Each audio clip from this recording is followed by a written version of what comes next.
Well, here we are with another AmeriCorps Connections, and I'm so excited to be here with you all today. Thank you so much for tuning in, and I'm excited to be presenting our new AmeriCorps alum slash current AmeriCorps member. I know, the first ever that we've had on the podcast, but let me just do the introduction. So I'm Nikki Fiacco. I'm the brainchild behind AmeriCorps Alumni Connect. And I'm just really happy that you found us here on YouTube, or that you found us on your platform of podcasts. This is where we catch up with AmeriCorps alumni to reflect on their service term and to learn what they're up to now. I'm motivated to do this podcast because I know that through my service year, it was so transformative, because it wasn't just the service that I was doing, but it was the connections that I was making.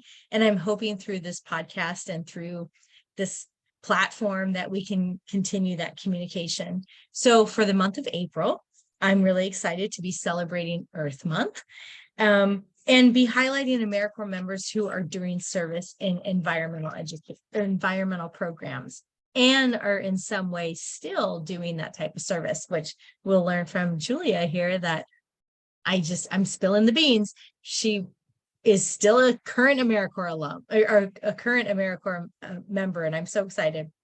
But anyways, it's my hopes that through these stories and their service and the current work that they're doing, that we're all motivated and inspired to take some sort of action, however it feels comfortable for us to address some of the issues that we're dealing with when it comes to just the pressing issues with our environment right now. So with all of that being said, I'm really excited to introduce Julia Garcia, who is in the program with Civic Park. I think that's Civic Spark, yes. Civic Parks. And so she served in 21-22, and she's continuing to serve in 22-23, finishing up her service year and working on something that I think is super important, is clean transportation. And I find this conversation really inspiring. And the fact that Julia is a young leader in this industry and an AmeriCorps alum, a 2-year alum, I'm super excited to highlight this conversation. And I just want to say it's kind of warm out here on the East Coast, so I have my fan on. So it's literally blowing in my face. But anyways, I want to highlight Julia. And Julia, can you just introduce yourself? Tell us what you're up to and tell us a little about your service, and I'll sheepdog you through the conversation. So no worries. Go for it. Well, hi, everyone. That was a really great introduction. I hope I live up to that hype you gave me. So I'm a current Civic Spark AmeriCorps member. This is my second year serving with Civic Spark, and both years I was placed at Los Angeles County, California, of course, in the Clean Transportation Program at ISD. And ISD, or Internal Services Department, they run services for typically LA County employees only, but the Clean Transportation Program has a lot of public-facing aspects to it. And so my part in that is mostly for my first year was research. I did all this research on electric vehicles, mostly electric vehicle charging stations, which is what my team deals with. We deploy electric vehicle charging stations throughout LA County. And so right now, LA County is the second largest government-owned network rather, out there in all of the US. So it's kind of exciting. We're at around 1,100 chargers. The leader, who, as far as we know, has around 1,300. So we're hoping to pass them up. And leader is Austin, Texas. So shout out to Austin. They're actually doing really great on that.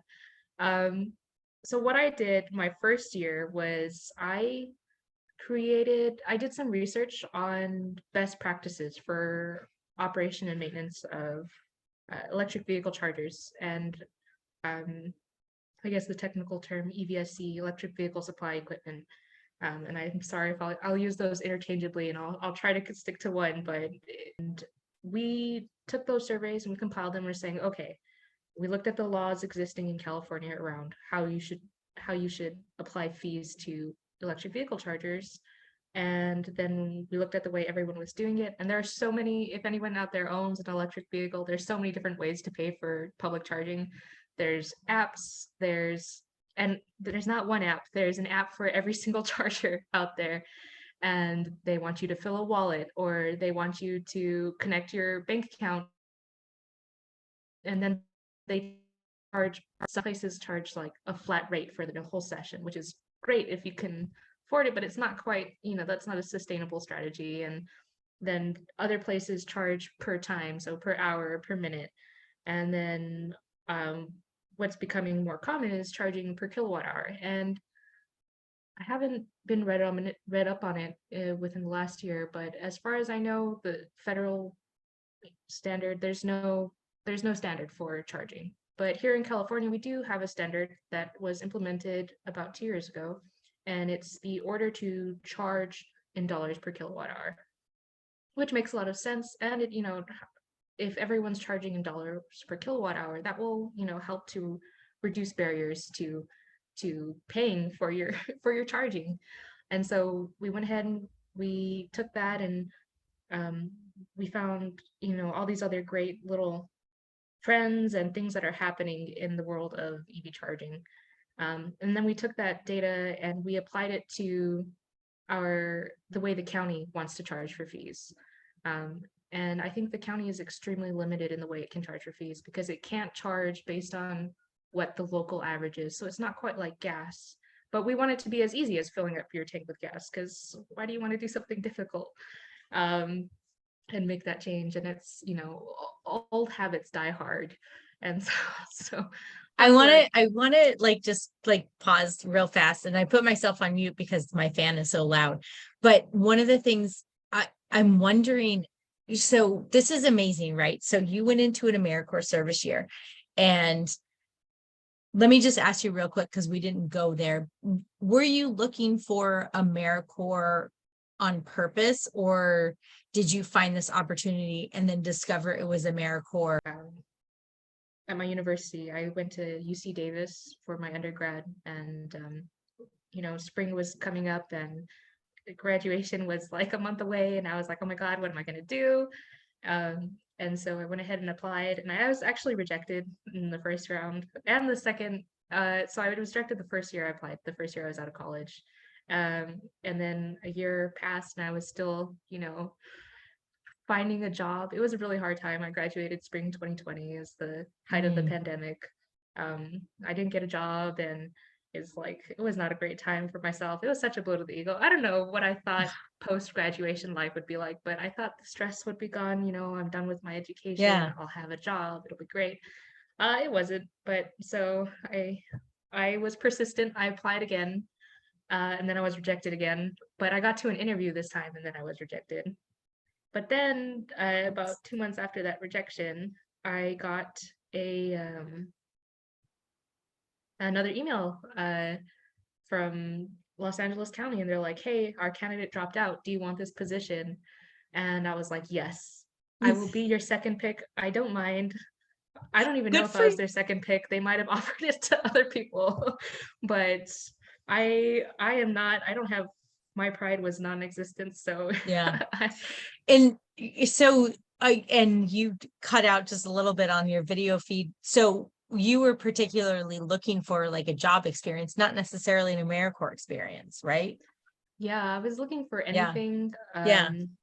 I had done an unpaid internship right after college, and that's a whole different set of problems with that. Well, and I the reason I point that out and that I want to double down on that is that I think a lot of times when people think about AmeriCorps or Peace Corps or any of the sort of service opportunities, they think of this altruistic, I got to be this person that wants to give back to the community. And from what I'm experiencing with the interviews and the people, the alumni that I'm engaging with, is that 50% of them had no idea. So spending a year of researching, that's PhD level stuff is what I'm saying, right? Like doctorate of so So you spent your first year. So I just wanted to point that out, that like what you did your first year of service, number one, you were just looking for a job. Number two, you probably didn't even really know what you're getting into. And then number three, you compiled a lot of data. And at the end of that service year, you came up with a strategy, right? Like there was a strategy. So tell us what the strategy was, because I think that is amazing, because now you're implementing that, and that is Yeah. freaking cool.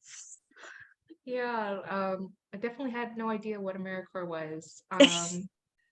And I admire those alumni and those service members who go on thinking I'm going to volunteer and who do it for the purpose of volunteering. And for myself, I've always known that I was going to be in government or in public service in some way or another. So it wasn't too far from that, but um, it's been a great experience. But as far as so it's jumping back to what I did my first year. We evaluated the current fee that LA County has for their chargers, and it wasn't anything.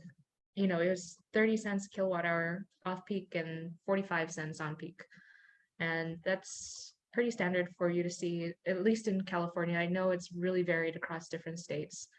And I was like, okay, great. So where is that going to put us in 10 years when we deploy the 15,000 chargers that LA County wants to deploy themselves? It's like, are we going to be in deficit this whole time? Do we want to recover the costs? So much of it will be subsidized. So much of it will be covered by grant funding. So what is acceptable to recover? Should we just be recovering the cost of electricity? Because I think, especially right now when there's so much free charging out there, it's great for people to want to adopt, but it's not ideal because, we don't give away free gas. So why would we give away free electricity?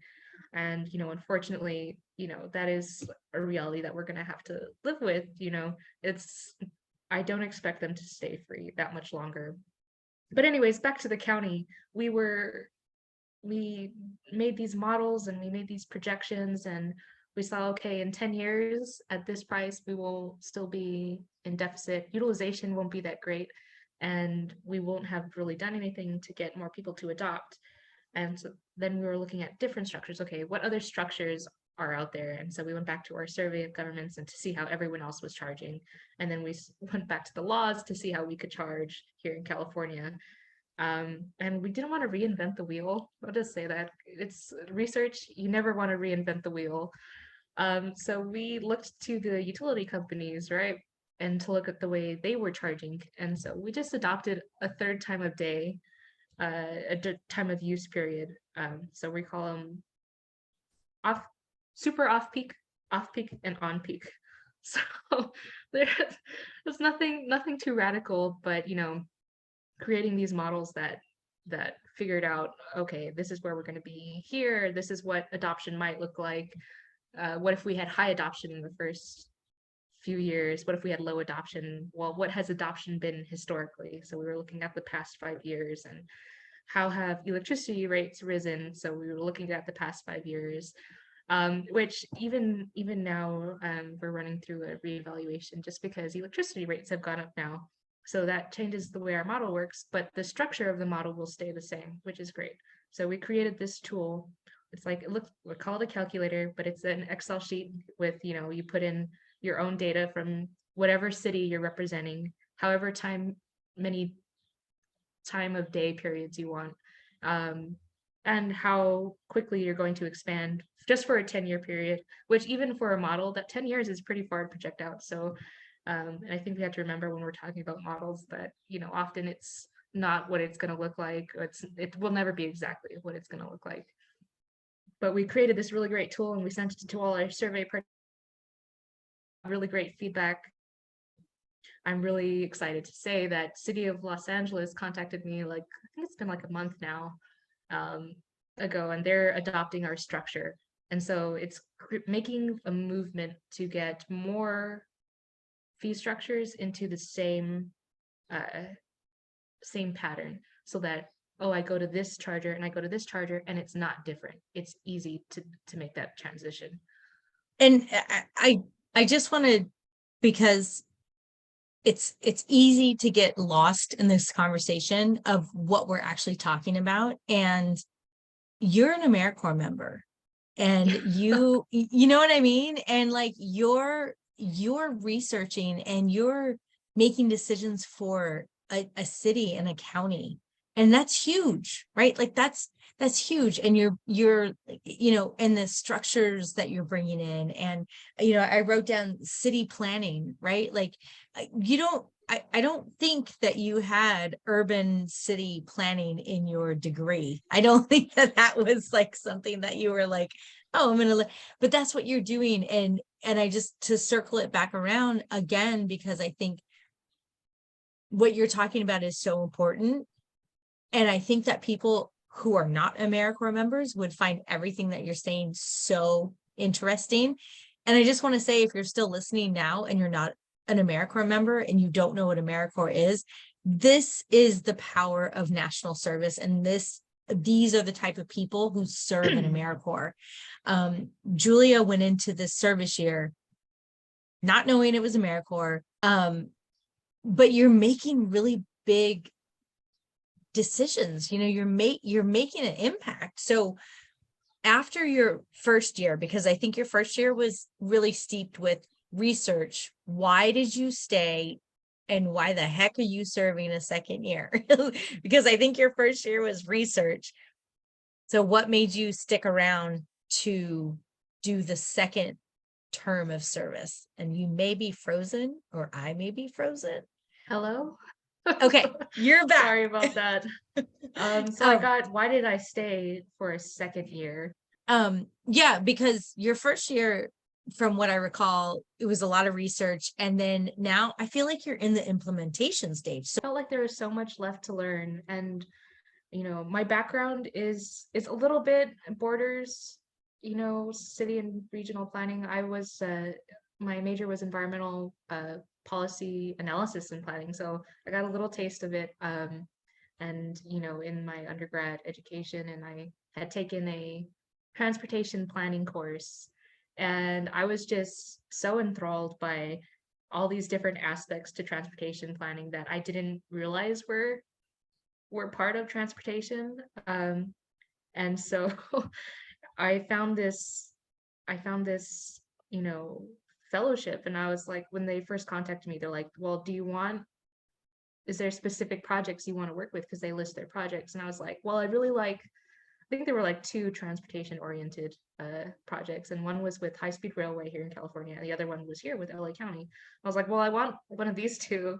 And in retrospect, I should have told them that I'll take anything, because I was so desperate at that time to find work and get job experience. But it was really great because, I'm here, if anyone knows, in Alhambra, California. It just borders Los Angeles. I'm literally 2 miles away from the office, which is great. So I went, my boss and my project coordinator at AmeriCorps, they've all been so supportive, and I applied to graduate school and I got accepted to a lot of different places. And mostly they were urban and regional planning oriented, and then they had like specialties that you can go into, and that's where you'd find transportation. But at University of Washington, Seattle, they had an online program that was specifically sustainable transportation. And then they also had an online program that was infrastructure planning and management. And I was like, those are both what I'm doing right now. And it was great. So I was like, I'm gonna apply to both of them just in case I don't get into one. And then I got into both, and I was like, well, I can't do both. And I was like, but can I do both? And so now I'm in both programs. And I'm isn't very it funny busy. how we think that so during the end of the pandemic, or no, I'm sorry, during the end of 2020, I was like, oh my God, I'm not doing anything with my life. So I enrolled in a graduate certificate program, and a coaching course. And so I was literally on Zoom from like, I don't know, 8 o'clock in the morning till like 10 o'clock at night, because everything was virtual. But I was like, I can do it all. Isn't it crazy how we're just like, oh, we can do it all. So So it's what are we in? We're in April. So when we think about the term of school, are you wrapping up your graduate program? So will you be wrapping up your second term here in AmeriCorps? And what are you hoping that like your to kind of your handoff will look like for your AmeriCorps project? Yeah.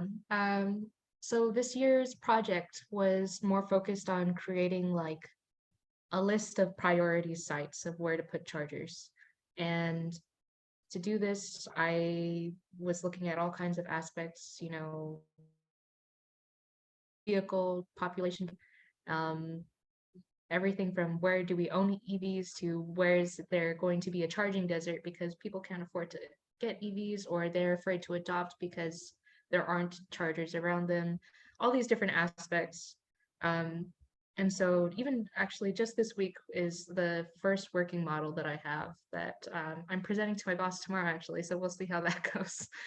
Um, and she'll give me some feedback, and I'm sure it's not the final version. It's never the final version, guys.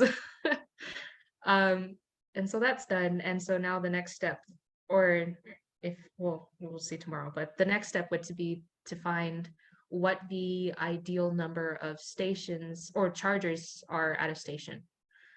So you go to the market and maybe they have like one or two chargers there. But for a hospital, you're not going to put one or two chargers there. You're going to put 50 chargers, or you're going to put, 20 chargers here, and maybe there are multiple parking lots or multiple structures. And so that's what we'll be looking at. Um, there's an argument between the program managers about, should we be looking for an optimal number, or there are so many factors that affect how many chargers that you're going to put at a station, from age of the building, can the meter handle additional load capacity? What about the region, what circuit you're on, can that handle more? And there's all these different factors that are playing into it. So maybe it's just better to go with what the minimum is for the building codes that are being enacted. So there's a lot of different ways we can go, and there's a lot of existing models out there, unlike my previous year where there were no models. There wasn't a whole lot of guidance. Yeah, so unlike that, there's lots of research out there, and so I've been reading through quite a bit of that. And if anyone's out there listening to this, research or going into your first job, even going into this job with basically nothing. There were times where I had no idea what I was doing. It's like, am I reading all this? And for a while, especially, even I was surprised this year. I was like, oh, this year will be so much easier because, excuse me, I know a little bit about what I'm doing and it will just come easier. And that was not the case. Anyone out there in mathematical modeling, it's no background before that. So really relying on the research that other people have done to see if we can adopt someone else's research or what makes sense for our area. So that's the kind of where I am right now. I have almost exactly 4 months left in my service year. So we're getting kind of close. So for the way we ordered the sites for that, where we should go with chargers first. And even if for planners out there, for anyone, consultants, all the data we gather, all the models we put together, they're really just to give guidance to decision makers. And so even if I make this list and I tell them exactly how many chargers should go to, it's really just guidance, or maybe it's a conversation opener, because at least in the county, there's a lot of different aspects to ownership by department. So it's just, we're going to go to department and say, hey, we did all this research. It looks like this building that you have is in a high priority area. We think you should put chargers there. Let's talk about it and see how we can get this done.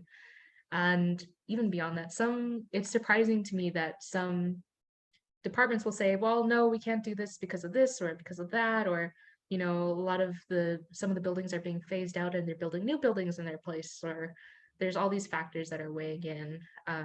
It seems like one of the things that you're saying, and not specifically for an AmeriCorps year, but also for any type of I'm going to just say entry level position, you know, internship or whatever, entry level in AmeriCorps, do the project and do it with all of your heart and learn, right? Like, you learned how to research, you learned how to siphon through the data and put together reports and this and that.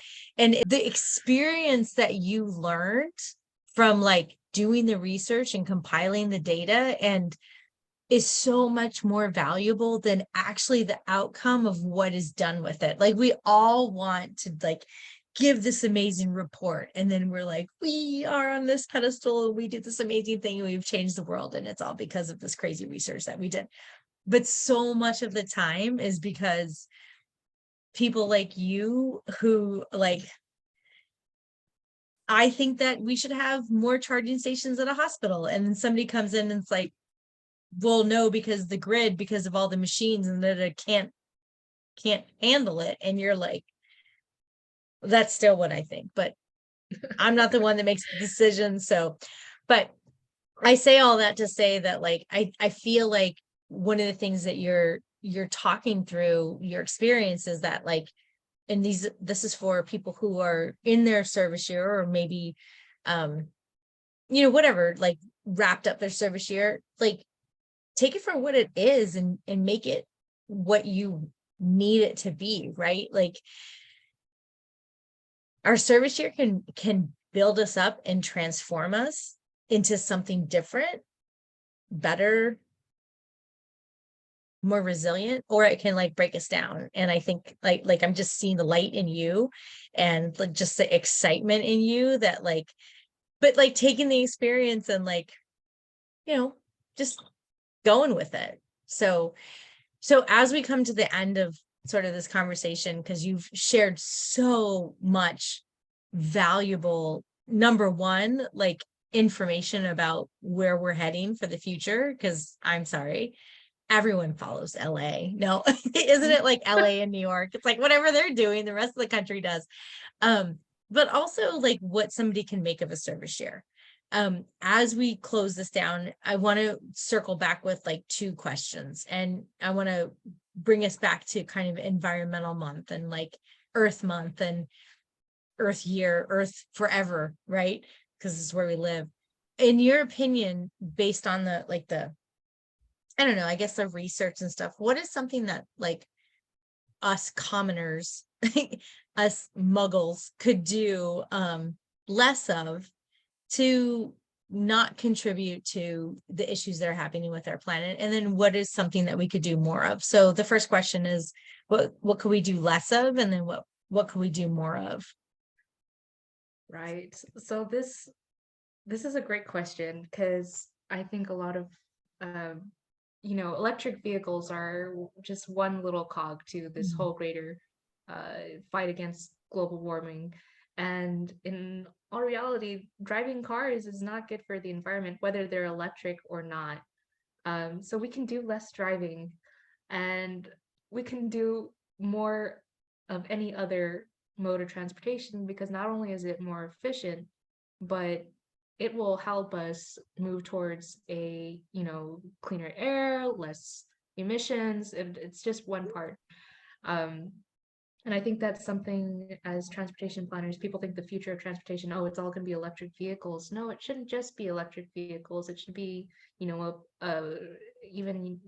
like a plethora of choices.